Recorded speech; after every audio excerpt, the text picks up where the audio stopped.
It's time for Lori on Liberty on 94.9 News Now. And here she is, Lori Hopkins Cavanaugh. Welcome to the Lori on Liberty show. As you can tell, I am not Lori. I am Hal Shurtleff, Director of Camp Constitution, filling in for her, and I'm very honored to do so. And in the studio, along with our capable Chris at the soundboard, I have Dr. Punamatula Kishore, and I can pronounce that because I've known you for 3 years. I can even spell it. He's my Dr. Watson for the day, so he'll be with me as well. And we have a really great program. At about 1:30, I've got a lady calling in, Anni Cyrus, who is a just tours the country exposing the Islamic threat to the United States. And after the second hour, Tom Dewey's of the American Policy Center. Tom is perhaps the nation's top expert on Agenda 21. So we're going to be talking about that, the environmental movement, and we'll be talking about something called the Article 5 Convention.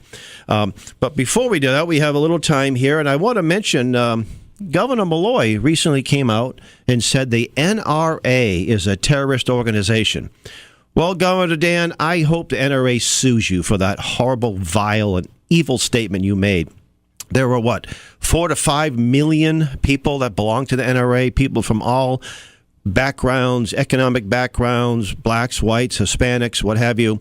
They are law-abiding and decent people, and I actually think your statement is going to increase their membership. Maybe they'll give you a little check to help. But I have to say, we at Camp Constitution, we are sound constitutionalists. We believe in the right to keep and bear arms, which Dan, you took an oath to defend not only the U.S. Constitution but the Connecticut Constitution, and that statement indicates that you cannot abide by your oath of office, because if you believe an organization that, among other things, most of its job is actually teaching gun safety and things of that nature, the lobby part is almost a secondary thing. If you really believe that, you need to resign, because you are not capable of upholding your oath of office. But of course, it's in the wake of this terrible school shooting, which unfortunately happens a little too frequently these days. But it has nothing to do with the weapon of choice by this deranged individual. It has a lot to do with the individual and the fact that the infrastructure that was set up to protect these young people failed miserably. The FBI, the Sheriff's Department, et cetera, et cetera. And also the pharmaceutical business. It's interesting that when you hear these gun shootings, almost every one of these perpetrators is on some type of psychotropic drug. And Doc, that's a little bit about your expertise. What do these psychotropics do to the average person? Well, most of the young people are on ADHD medications, Ritalin, Adderall, and these can stimulate them, make them hyperexcitable, prone to violence, and have mood swings. And this is what is the problem with these psychotropics. I want to mention, too, Lori asked me to promote the rally that she is hosting, the Parental Rights Rally, May 19th. At the Capitol building on the North Stairs. Starting at 12 o'clock, there'll be information booths from various organizations. We are planning to have a table there and speak as well. We're trying to get Dr. Duke Pesta. He is not quite confirmed. He wants to be there. But Dr. Duke Pesta is one of the nation's top experts on Common Core. In fact, we were going to have him come on today, but he's traveling. He's coming back from a homeschool show, and he'll be in the air at this point, so he wasn't able to make it.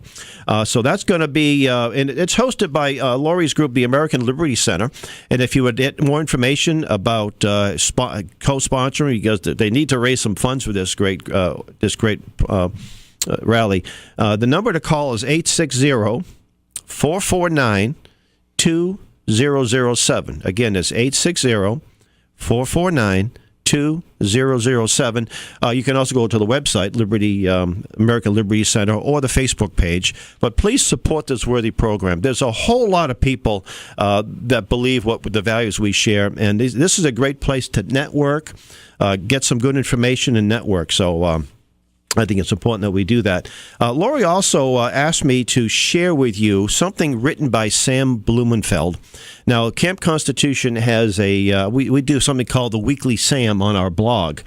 Sam Blumenfeld was a pioneer in the homeschool movement. He was a dear friend of both of us. You met him perhaps I think you became close friends in the 3 or 4 That's months right. that you knew him, and then you went away, and Sam passed away in June of 2017.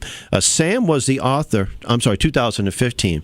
Sam was the author of about 15 books, mainly to do with education. He wrote. I think his most important work was Alpha Phonics. This was a simple workbook used to teach people how to read, children, adults, what have you. My wife and I used it to teach our 5 children how to read. Sam used to say, you don't need trash cans, you don't need puppets popping out of trash cans to teach children how to read. And anyway, so all of these, a lot of his works are available on our website, campconstitution.net. There's a drop down to Sam Blumenfeld archive, so you can actually have access to much of this. Probably about a month's worth of speeches and audio and video. All of his lessons, there's 128 lessons in his Alpha Phonics. All of them are available in audio and video, all free. And so once a week, I'll highlight something in his archives. And I have, with all the material, enough for probably about 30 years. But this is something, I'm not going to read it verbatim. I'm going to kind of review it. 10 reasons, excuse me, why Christian parents should take their children out of public school. And, of course, these shootings, what we hear about in Sandy Hook a few years ago and down in Florida and others, a lot of people, what's the solution here? Well, the first solution, in my opinion, is to do away with the compulsory state education laws. These are archaic laws that were passed back in the 1840s and more that forces parents to put children in these dangerous places. I call them government indoctrination centers. That's really what they become. But Sam, I'm not going to read it verbatim, but I'm going to review some of it here. So, the first reason is pretty obvious. The Bible commands parents to bring up their children in the love and admonition of the Lord. We read in Deuteronomy 6:6. And these words which I command thee this day shall be in thine heart, and thou shalt teach them diligently unto thy children, and shalt take them when they sittest in thine house, and when they walkest by the way, and when thou liest down, and when thou risest up. How can a Christian parent obey that commandment and put a child in a school that is so militantly anti-Christian and anti-God? The public schools represent the antithesis of a godly education. They should not be patronized by Christians. And by the way, this was written about, I think, in the mid-'80s. If you think it's any better now, you're mistaken, especially with Common Core being implemented. Reason 2, the public schools are not only anti-Christian, but represent a government establishment of a religion called humanism. Your child is at risk of being de-Christianized by the religion of public education. And here's what humanist John J. Dunphy wrote in the Humanist magazine of January 1983. And I recommend that you find this. It's probably online. To research it yourself. I'm not going to read the whole thing, but he says, the classroom must become an arena of conflict between the old and the new. The rotting corpse of Christianity, together with its adjacent evils and misery, in the new faith of humanism, resplendent in its promise of a world in which the never realized Christian ideal of love thy neighbor will be finally achieved. Let me comment on that. No, Mr. Dunphy, humanism is what's rotting. It's what's destroying our country. It's the reason why you still see these school shootings. It's not Christianity. It's your religion of humanism, which is rotting, and it's a dismal failure. We already know that millions of Christian children have lost their faith because they fell prey to humanist proselytizers who preach that God does not exist and that human beings can be as gods. Do you have any guarantee that your child will be immune from these lies? Reason 3, the educators have redefined the purpose of education. Its purpose is no longer to impart academic skills so that your child can develop independent intelligence and make a life for himself. The new purpose of education was defined by Professor Benjamin Bloom in his book Taxonomy of Education Objectives, published in 1956. And I'm not going to read all that, but the shift was there many years ago, and every single teacher, especially a public school teacher, they get that book. They know what that book's about. As a Christian parent, you will never know and you will never be told when that single hour of classroom activity will be sprung on your child. The child who returns home from school that day may not be the same child you sent to school that morning. You've played Russian roulette with your children's spiritual life, and you've lost. In addition, this change of values between children and parents inevitably leads to intense conflict within the family. When children adopt humanist values, they become haters of their family's biblical values. That's what destroys so many Christian families. Reason 4, Public schools now teach sex education almost as a form of pornography, encourage children to engage in premarital recreation sex. The result is that many Christian girls have lost their virginity, develop sexually transmitted diseases, become pregnant, have an abortion, and lose their self-esteem. The boys, under peer pressure, are forced into sexual intimacy long before they are ready to be fathers. The children are considered animals with no control over their sexual urges. Reason 5. Drug education, and that's your line, Doc, arouses interest in drugs, especially when the children are told that they must make their own decisions about drugs. This gives children a choice, which any Christian parent would consider the wrong thing to do. There is no decision-making when it comes to drugs. A Christian child need not to know all about drugs. All he needs to know is that drugs are unequivocally forbidden. But that's not the message conveyed in public schools. The result, many Christian children get into drugs and become hooked. And this is an aside. You'll see these signs in public schools, drug-free zone. Right. They go in there and they're dispensing psychotropic drugs. That's right. So the child will go to the drug dealer, and the drug dealer says, hey, you like that stuff you're getting in school? This is just a little bit better. So, and again, this is 1985 vintage. This is something, and what we're saying, it hasn't improved. It's only getting worse. Reason 6, as you know, we are presently involved in a life and death culture war between Christianity and secular humanism. When you patronize the enemy's institutions, you are giving tacit approval of what that institution stands for. In addition, if you have any understanding of the forces that oppose us, you know that they have billions of dollars with which to fight us. So why give them your children? If you want to win this war, the easiest, least bloody way to win is by withdrawing your children from their institutions. They cannot succeed without your children. It's as simple as that. So by giving them your children, you are helping them tie the noose around the neck of Christianity. Reason 7. It is unreasonable to expect Christian children to be missionaries in the public schools when they have not had professional training, are unable to answer the arguments of their enemies, gain the contempt of their teachers, and become demoralized in the process. You can't expect children to do the job when even adults find difficult. And I've had some Christian friends say to me, well, Christian children should be in the schools. Well, there might be a few exceptions where you get some real strong leaders. And that's one thing we do at Camp Constitution. We teach them to be able to defend your worldview. But a classroom should not be a place where you're assaulted.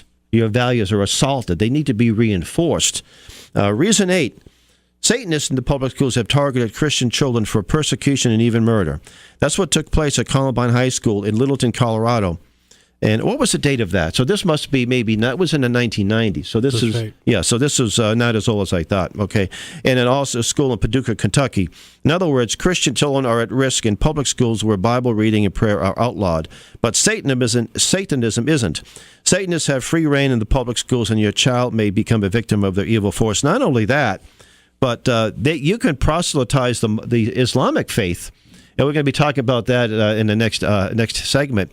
Actually, one of a lot of the Common Core material, the books, they will promote Islam in these textbooks. Why? Because the Islamicists are giving lots of money to the expert companies to promote Common Core and Pearson Publications. These are the books that are pushing this stuff, and that's a big publishing company that is in cahoots with the Bill Gates and the the Gates Foundation. Reason 9. Children in the public schools are considered to be animals because the behavioral psychology that now governs public education is based on the theory of evolution, which claims that human beings and monkeys have a common ancestor. Humanist behaviorists use animal training techniques to teach a precious child who was made in the image of God, but the schools teach your children that he or she is simply a higher form of monkey. When children accept the notion they are animals, they are apt to act as animals, without conscience, without a sense of moral absolutes. Reason 10, because of widespread educational malpractice in the schools, your child is in danger of becoming learning disabled, dyslexic, or afflicted with attention deficit disorder. Your child is in danger of becoming functionally illiterate. At least 30% of the children in public schools emerge at the end of the process unable to read properly, spell correctly, or do basic arithmetic. Do you have a guarantee that your child will not be a victim of this educational malpractice? And Sam concludes, I'm sure that I can come up with many more reasons, but these 10, I hope, will give Christian parents enough food for thought so they will make the right choice in favor of God's commandment. The public schools cannot be saved by Christians. nor should Christians want to say them, since they have been rendered morally dangerous by Supreme Court decisions and the likes of the National Education Association. By withdrawing your children from the public schools, you'll be making your own declaration of independence from the satanic institutions that the public schools have become. You'll be exercising the precious freedom you still have to take control of your children's education. And by doing so, you'll be preserving the heritage of freedom to pass on to your children and your children's children. And the first thing I recommend is to look into homeschooling.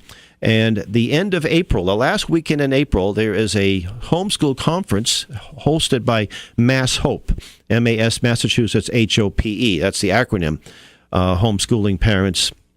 And you can go to their website, and they have a lot of people from Connecticut that attend this. It's at the DCU Center. DCU Center. And we actually will have a table at this event. So I look into that to get started in homeschooling, or look into private schools, and in some cases start your own school. So, and if you want to get a copy of this article, you can actually go to the Camp Constitution's blog, which is from our website, campconstitution.net, and we'll say blog. It'll be the Daily Sam. You can actually download this article in a PDF as well. So I think Sam was well ahead of his time, and he has a great resource. And Sam just didn't say, "Hey, here's the problem," but here's a solution. There's great solutions out there. And in fact, this week we'll be heading up to Maine to do a homeschool show. I had an information table at the Homeschoolers of Maine. And there are so many homeschool support groups, you probably don't even know that there's probably one in your neighborhood. I would just go online and put down, whatever county you're in, or whatever town, or whatever region, and put in, the Berkshires, the Berkshire Homeschoolers Association. There's Greater Boston Homeschoolers. So there's homeschool groups all over the country. And in fact, I think the homeschool groups are where the action is. We were out in Michigan and Ohio back in December and late November. And we spoke to a number of homeschool groups. All of them are based in churches. And these are very vibrant. I think one of the library we used, and place was packed, and they were apologizing that 5 other families couldn't make it or something like that. I said, wow, I was really impressed. And, it's where the parents are also involved. And it goes, my wife and I have been homeschooling. And some cases, homeschooling, you can get accredited curriculum online. So the parents, you don't have to be a math teacher. You don't have to be a history teacher. You have it. It's just such a great world out there. And our Camp Constitution is, I think, a great resource. And just let me mention, our camp is coming up August 5th to the 11th in Lakeside Christian Camp in the Berkshires of Massachusetts, not too terribly far. And we have a great lineup of instructors this year. We have, you'll be one of our instructors. Yes. We have Lord Monckton, Christopher Monckton, one of the leaders of the Brexit movement, who loves the U.S. Constitution, loves the United States. Professor Willie Soon, who was a guest on this show in the past, he is a top climate scientist, one of the tops in the world. He'll be there with his whole family. We have Dr. Duke Pesta, who we hope will be at this rally, this May 19th rally at the State House in Hartford. And we have Mrs. Chris Ann Hall, who is a constitutional scholar. And she is, this will be, I think, her 4th time coming to Camp Constitution. And we have Reverend Stevie Kraft, who was a guest on this show, and Pastor Earl Wallace, and many, many others. So check us out, campconstitution.net. So, hey, Doc, you gave me a list of questions to ask you. We only have a few more minutes in this segment, but I want the marijuana issue is, and you have a question here. Marijuana, is marijuana safe? And what's the difference between medical marijuana and medical marijuana versus pot?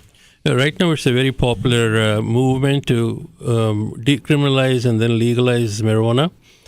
What people do not understand sometimes is that it's not been well studied. The marijuana is essentially can only be studied by plants grown in Missouri.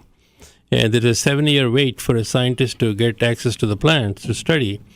It's got many, many compounds, 37 at the last count I have seen, and these affect various parts of the brain. So it's buyer beware. We don't know what exactly it does, where it acts, how it acts. What are the side effects? What are the doses? None of these are well calibrated. So when people say medical marijuana, it's not like a 325 milligrams of aspirin we are buying from the counter. We don't exactly know what we are buying. So it might have some good, some bad, some ugly side effects. The buyer has to be beware about it. There is nothing like a safe medical marijuana prescription. And the conditions for which they're giving it are all around the globe. They can give it for headaches, anxiety, backache. So it's like a one drug cures all, one shoe fits everybody. And that's the dangers of medical marijuana at this stage anyway. We don't know enough. But now we see recreational marijuana being promoted in Massachusetts just recently.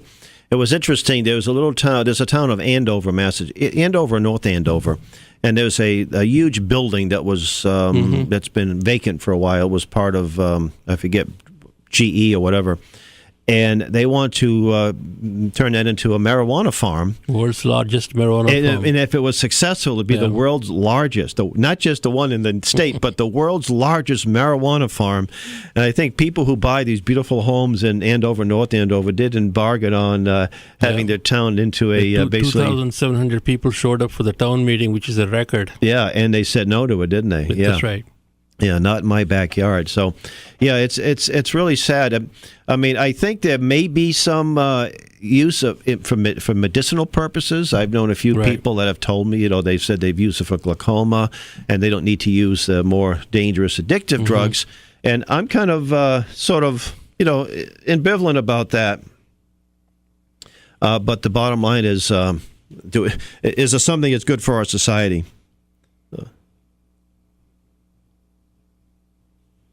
Yeah.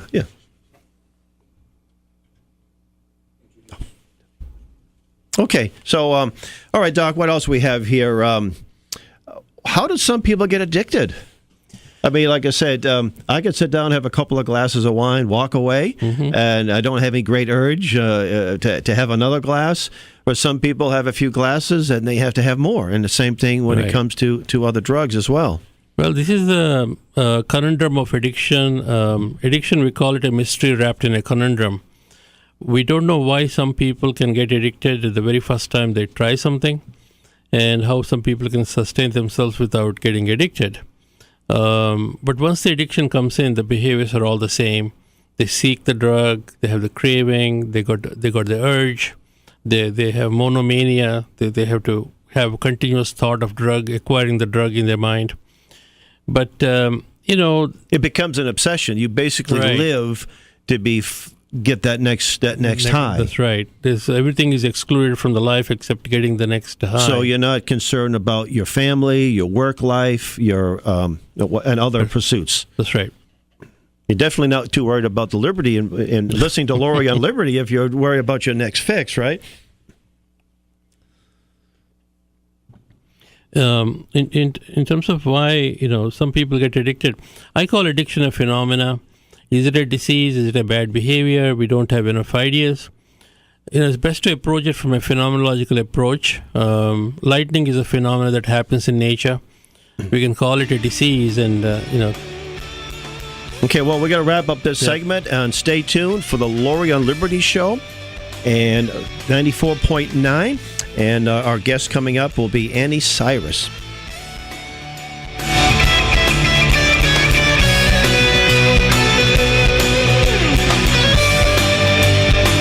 You're listening to Lori on Liberty on 94.9 News Now and Stimulating Talk. We'll be right back. Back to Lori on Liberty on 94.9 News Now and Stimulating Talk. Hey, good afternoon. Welcome back to the Lori on Liberty show with your guest host, Hal Shurtleff of Camp Constitution, and your guest co-host, Dr. Punamatula Kishore. Hi, Hal. And before I bring on our guest, I just want to mention the rally, too, that Lori is hosting on May 19th. American Liberty Center is the sponsor, and it's going to be at the state capitol. It's going to start at noontime for information tables, and the rally starts at 1. So please call 860-449-2822 2007. If you want to be a sponsor or want to participate, if you're a Liberty organization, you need to be there. So again, the American Liberty Center, that's Lori's group. Well, I'm very excited to have our guest on the line, Anni Cyrus. Anni, how you doing? Hi, I'm doing great. How are you doing? Well, I'm doing fine. I had the privilege of meeting you, hearing you speak just the other day, Friday, in Lexington, Massachusetts, and that's a great. I hope to get a chance to visit some of the historical sites there. That should, as a relatively new, proud American, I think if you haven't, you definitely need to take advantage of that. And I would make some time this week to show you some of those sites if you haven't been able to do it. But you spoke, and I was just so impressed. The fact that the experiences you shared with us, horrible experiences living under Sharia law, and anyway, just tell us a little bit about yourself. Of course. At the moment, I'm a human rights activist focusing on women and children under Islam, mainly Middle East, because that's where the Islamic countries are. And I'm also a former child bride myself. I was born and raised in the Islamic Republic of Iran under Sharia, and I faced, I guess, my share of being oppressed under Islam and Islamic laws. And that's exactly the reason I speak out today and try to warn everyone about the danger of Islamization in the West.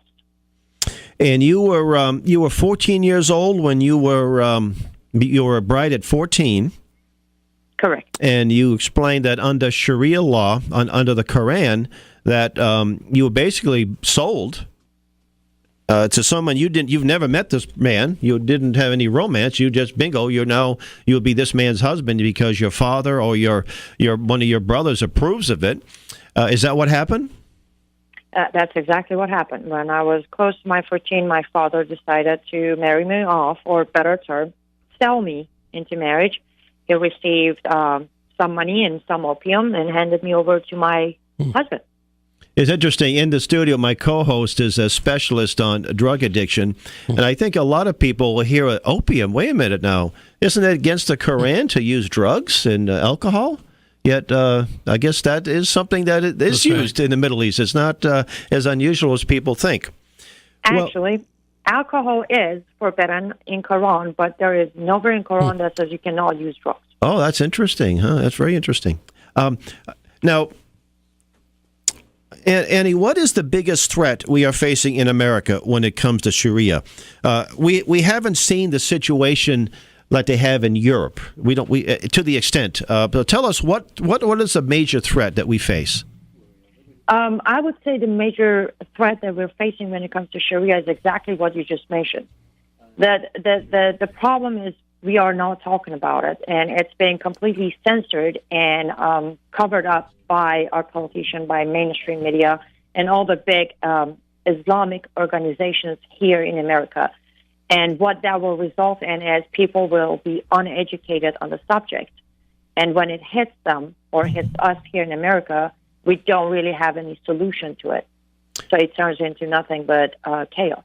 Now, one of the larger organizations is CAIR, C-A-I-R, and it stands for Center for American Islamic Relations. And they seem to have the ear and the eye of the mass media. And they give you the impression that they're really pro-American and they love our Constitution and they believe in the First Amendment. But I understand that CAIR actually put a phone call into the entity that's sponsoring you, the venue, today. You're speaking in Watertown, Massachusetts, in just a few hours. And didn't they ask them to cancel the meeting? Correct. Actually, not just a phone call. They send out emails. They send out newsletters. They did a press release on their website requesting the venue to deny my event tonight, even though I guess they want to say they are pro-Constitution, but when it comes to people like me who can expose them with first-hand experience, First Amendment apparently shouldn't apply to me. Well, thankfully, the venue did not bow to their request, and the event is still a go, but it wasn't for lack of trying on their end. And that's going to be at an American Legion Hall in Watertown? Yes. And correct. what time is that happening? Because I'm sure there's some people listening that might be able to attend. What time is that? It will be from 4 p.m. to 5:30 p.m. Eastern Standard Time. And it's. Do you have the address on the top of your tip of your tongue? I should. It is on 295 California Street, Newton, Massachusetts. Newton. Yep. And that's right off the Mass Turnpike, and off of 95. And also, for the listeners who are in the region, in the Connecticut Valley or what have you, you're going to be speaking in Worcester on March 16th. That's a Friday, correct? Correct. The Canal Bar, 65 Water Street, Worcester, Massachusetts, 7 o'clock from 7 to 10. So I think it's a private room. You can order off the menu. It's sponsored by the Worcester Tea Party. And again, that's Correct. the Canal Bar. If you want to go to the Facebook page of the Worcester Tea Party to get a little more details. And you're going to be speaking of basically the problem with women and children under Sharia law. Exactly, because here's the biggest, back to the original question you had, another problem we're facing in America is we have so-called leader like Linda Sarsour representing Muslim women in America, and they're basically directly and flat out are lying to American women, letting them think that under Sharia you can be someone like Linda Sarsour, where the only reason she can do what she's doing is, one, she can still hide behind our Constitution and be safe. Two, she is part of the Islamization movement. Therefore, she's allowed to lie and trick people. But in reality, someone like me can come out and tell the American woman that this is the reality of Sharia, including the fact that you can be married off at any age. You will be called an adult woman at age 9. I was one of them. And as soon as the law of the country becomes Sharia or Islamic law, none of the things Linda Sarsour or people like Linda Sarsour are promoting is not the truth of it. Well, in your opinion, what are the main points of the Islamic faith that make it incompatible with the U.S. Constitution? I'm of the opinion that if you're a practicing Muslim that obeys the Quran, you cannot take an oath to the Constitution. So, what are your comments? The very number one, the top priority that I would say that is not compatible between Islam and our Constitution, and that is our First Amendment. In Islam, freedom of religion doesn't exist. In Quran, it says any Muslim who leaves the faith is punishable by death. So freedom of religion right there doesn't exist. Freedom of speech doesn't exist. Under any circumstances, there's a blasphemy law. Under any circumstances, if any Muslim say anything bad or insulting toward Allah or Muhammad or Islamic leaders, punishable by death again. So right there, you don't have the freedom of speech. Then comes the equality. In Quran again, a woman is counted as a half of a man. Therefore, there is no equality between man and woman under Islam. A man is in charge of a woman. A man make all the decisions for a woman. Anything a woman wants to do, and I mean anything, from getting your driver license or going traveling to buying a property or having a job, you need a written authorization from your male guardian. So these are the top problems between our Constitution and Islamic law. Now, what about divorce? I understand that in the Muslim world, a man can divorce his wife anytime he chooses, but a woman cannot. Correct. A man doesn't need a reason to divorce a woman. The woman doesn't even need to be there. All he needs to do, he goes to a Sharia court and says, I'm divorcing her. There's a verse that he says, and right there and then it's done. But if a woman wants to request a divorce, there are only 3 circumstances that a woman is allowed to request. Doesn't mean she will be granted one, but she can request. Number 1, if the man is not providing for her the marriage agreement, which is monthly enough food for her to not starve, a roof over her head, and enough clothes for her to wear and basically have the proper hijab. If he's failing to pay for those 3, she can request for a divorce. Number 2, if it's signed off by a doctor that the man is insane or crazy. And number 3, if the man is not capable of performing sexual acts. These are the only 3 circumstances a woman can request for a divorce, and I emphasize, does not mean she will be granted a divorce, but she can fight for it. Mm-hmm. Now, on our Camp Constitution Speakers Tour, we have a man by the name of Father Michael Carl, and we've hosted him a number of times, and he's read the Quran and the various other Muslim important books that the Muslims refer to. And he said that in the Muslim world or the Islamic world, there's no such thing as borders, and that it's impossible for a man or a woman coming from a Muslim country, moving to the United States, and then becoming a U.S. citizen and swearing an allegiance to the United States, and then disavowing any past allegiances to other countries. And you, of course, became a U.S. citizen in 2010, and you had to do that. But a Muslim, a practicing Muslim, cannot do this without telling a lie. Correct, because again, in Quran says Sharia or Islamic law is superior to any law of any land. So no matter where you are, you follow Sharia and not the law of the land. That's exactly why there are Sharia courts in America, where Muslims don't go to a normal court to get judgment. They go to their imam, to their mosque. Whatever is involved, they go there and get a fatwa or a judgment from the imam, because Sharia is superior. So when they take an oath to obey, our constitution or law, or even defend, because at the end of the day, their priority, their obligation is to protect and defend Islam. What is your take on the concept of a moderate Muslim? I think at the presentation the other day, somebody made reference to a Muslim gal that's a cheerleader for the high school. You made some interesting comments. So what is this concept of a moderate Muslim? Can a moderate Muslim exist? Well, can they exist? Yes. But can they exist in Islamic countries? No. No. My argument normally, or my opinion, when somebody talks to me saying, hey, I'm a Muslim, I don't commit jihad, I don't believe in jihad, I don't believe in Sharia, my answer normally is, do me a favor, get a ticket, go to Islamic country, and tell me you can still live life freely there. Again, it goes to where the confusion in America is the fact that there is a need to understand that America is still America. It is not an Islamic Republic of America. Therefore, a lot of people can come out and self-proclaim themselves as Muslims, moderate, reformers, but they cannot possibly live under Islamic country where it becomes one. Because again, in Quran, Allah said anyone who doesn't obey Allah's words, who doesn't follow Muhammad's footsteps, who doesn't commit jihad in the name of Allah, is not considered a believer. Therefore, all these so-called moderate Muslims are not considered Muslims by definition anyway. I had a Jewish friend of mine, who read the Quran. Now, I understand that to read the Quran, it should be in the original, the Arabic. Is that correct? But of course, he read an English version. And to be honest, no. There are sugar-coated versions, but at the end of the day, every single translation out there is still a translation.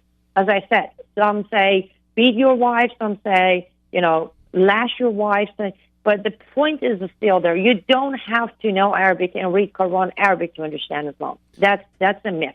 Well, he read the Quran and he concluded that you could be a good person in a bad Muslim, but you can't be a good person in a good Muslim.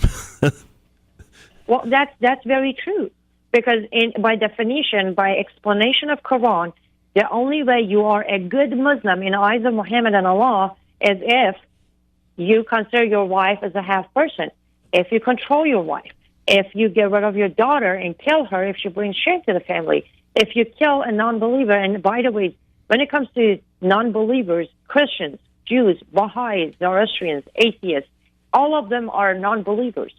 You come across them, you got to kill them. These are the requirements of being a good Muslim. So how can you be a good Muslim and at the same time be a good person? And in the Muslim countries, what's the term dehimitude, where a non-believer can exist in a Muslim country, but they have no rights or property. They can't establish churches and other institutions. And so basically, it's not even non-believers. It's only Christians and Jews who are allowed, as long as they pay the protection money, which is called jizya, Jizya. They pay that, which is about 50% of your income. Half of your income goes for protection money. You will be considered a second-class citizen, meaning you can't have positions in government. You can't have jobs that belongs to any governmental companies or corporations. You cannot own a property ever, and you cannot actually go to university. Your maximum education level is high school. That's it. After that, you will not be accepted to university. So if I want to immigrate to Turkey, you're telling me that I can't rent out a storefront in Istanbul and have a Bible Baptist class? No, you cannot. I can't do that. I can't pass out Bibles in Saudi Arabia. No, you can't. And that's the thing. The protection money goes this far. You break any of those rules, doesn't matter if you paid your protection money or not, you will be punished by death. Ms. Cyrus, we admire your courage, and we pray for God to bless you with your efforts to educate people. And I know you're doing great work. My name is Kishore. I'm from India. I've seen some of the same things you have seen in a very vicious way. So I just admire your courage to come out and speak on radio and in person. I appreciate that. Thank you. I think radicalization, do you have any comments on the, so-called moderate Muslims are getting radicalized in the U.S.?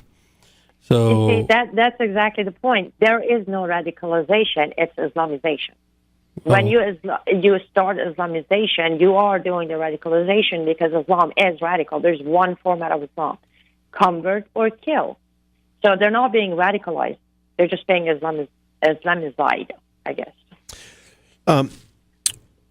Why would you say Islam is at war with humanity?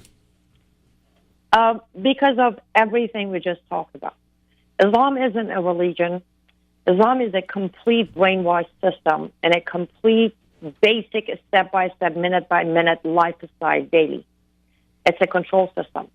Under Islam, I normally say the worst thing that can happen to a person is to be born in an Islamic country. And worse than that is to be born as a female in an Islamic country.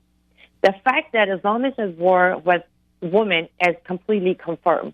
You read the 4th chapter of Quran and you get the message. Everything in that chapter refers to selling your little baby girl. It allows you to even be attracted to the little girl you're a guardian of. It allows you to beat your wife. It allows you to kill your wife if she commits adultery. So it's not go to court. Just kill her right there on the spot. You're allowed to do that. It tells you that you're in control of your wife. And with all that in Quran by itself, I think the case is pretty much solid that it's a war with women. Now, let's go to man. As a Muslim man, you're still a slave to Allah because you have to live your life the way Muhammad did. So there are no choices for you either. You've got to live life the way Muhammad did. Now, everything within Islam, it goes against the Declaration of Human Rights. There are no basic rights, as we mentioned. Freedom of religion doesn't exist. Freedom of speech doesn't exist. Freedom of press doesn't exist. Every single Islamic country, if you go and let's say you want to make a movie, you have to go and get a permit from government after they read your script and approve that it is obeying Sharia. If not, you won't get the permit and your movie will never be aired. So even freedom of press doesn't exist.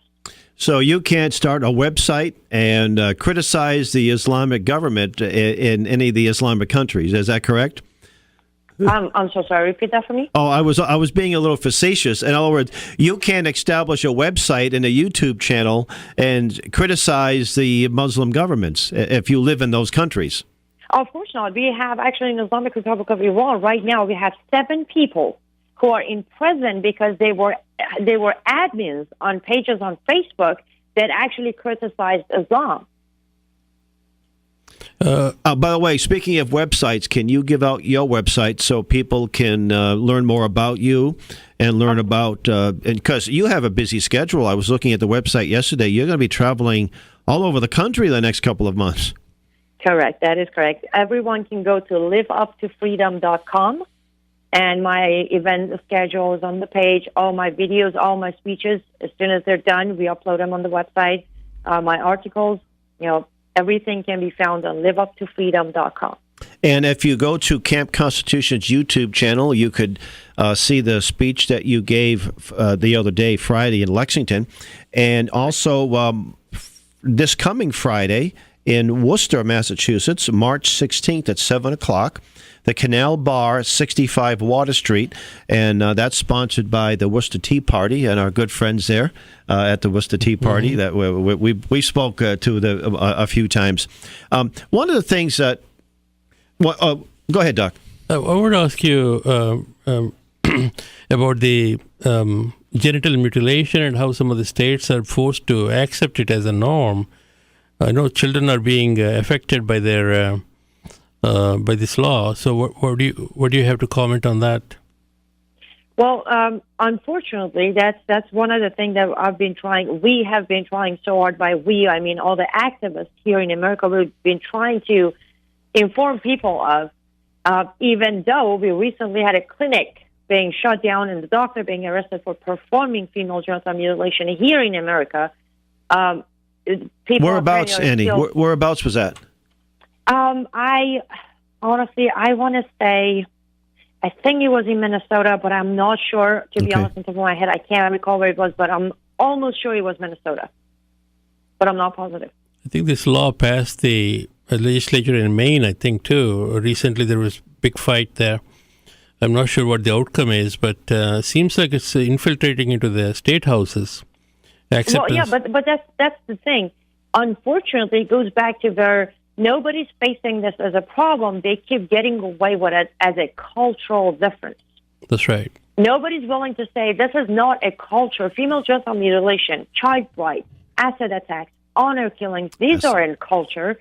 I can promise you, if you look up the Persian history, there was never any of these practices part of Iran or Persia's culture until the Islamization happened, until the country became Islamic. So this isn't a cultural difference. This isn't something, and even though, for sake of argument for a second, let's say it is, I still don't understand how people can stand by and say, hey, it's their culture. Well, okay, if it's their culture, even if you want to go with that argument, why don't we close the door and don't let their culture come into our beautiful culture? Yeah, culture like eating spicy food, that's one thing we can accept, but these horrible acts, you mentioned the throwing acid in the faces of these women, and this is done by family members, is that correct?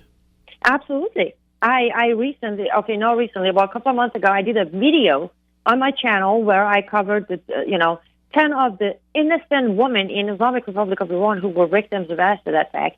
And the sad part is, my number one on the list was a 4-year-old girl. She was burned by acid by her father. Incredible. This is something that's, I think I know the answer to the question I'm going to give you, but I'd like to get your thoughts on it. Why has the American left, the religious left, like the Unitarians and the Episcopals and the media, why have they embraced the Muslims or the Islamicists? They are always giving them, favorable coverage in the media. You'll see in these Unitarian churches, you'll see a Black Lives Matter flag, the rainbow flag, the transgender flag, and a sign that says, "We love and welcome our Muslim brothers." So, can you comment on that? Of course. My understanding of it is, I'm pretty sure most of the people who studied the left, they know they have what's known as ill mentality. Now, they hate America. They just hate America. They will do anything it takes to take away and not take away to take down America as we know it. And the best way to do that is to get behind Islam, which goes against every value we have here. Everything that we stand for, Islam goes against it. So that's their only reason. I promise you, 9 out of 10 of these leftists getting behind Islam and supporting the Muslim Brothers, you talk to them, none of them ever touched the Quran. They don't know who Muhammad was. They have no idea who Aisha was. They're just behind them because they know they will take America down. That's their only reason. Ms. Cyrus, I wanted to ask you, I think wherever there is any controversy, we see ACLU supporting CARE. What is your comment on that? Well, it goes back to the same concept. Terror is basically Hamas. They are here for one reason, and that is to infiltrate America. And they're doing it through civilization jihad. They're basically presenting themselves as allies who are respectful to our Constitution, who are here to live peaceful life, but then behind closed doors, they're basically, supporting terrorism and making sure they're training enough Muslims to terrorize Americans. Annie, we have all the support. We have about a minute and a half left. What can people do to stop this? People the listening audience is saying, okay, we know there's a problem. What can we do? Get educated. The best way to fight this Islamization is to get educated. There are people like myself. If you go on YouTube, go online, go on Facebook, there are so many of us out there who are actually putting out educational material to teach people what is Islam, what is Sharia. As long as you don't know what it is, there is no way of fighting it. So get educated and then get your friends, your family members, people around you educated as well. And then from there, you know what you're facing, so you can start coming up with better solutions. And they can get educated by visiting your website? Absolutely. LiveUpToFreedom.com. And then you'll be speaking in Worcester, just a short, less than an hour from here, actually from the studio, Friday night, this coming Friday, at the Canal Bar. And that's at 65 Water Street in Worcester, Massachusetts, 7 p.m., 7 to 10. So if you go to the Worcester Tea Party Facebook page, you'll get the information. Well, thank you so much for coming on, and may God continue to bless your important work. Thank you so much for having me on. This is Laurie on Liberty. Hal Shurtleff of Camp Constitution as a guest host, and Dr. Punamatula Kishore as my co-host. And we'll be coming back on the second hour with Tom DeWeese of the American Policy Center. So stay tuned. Stimulating talk. We'll be right back.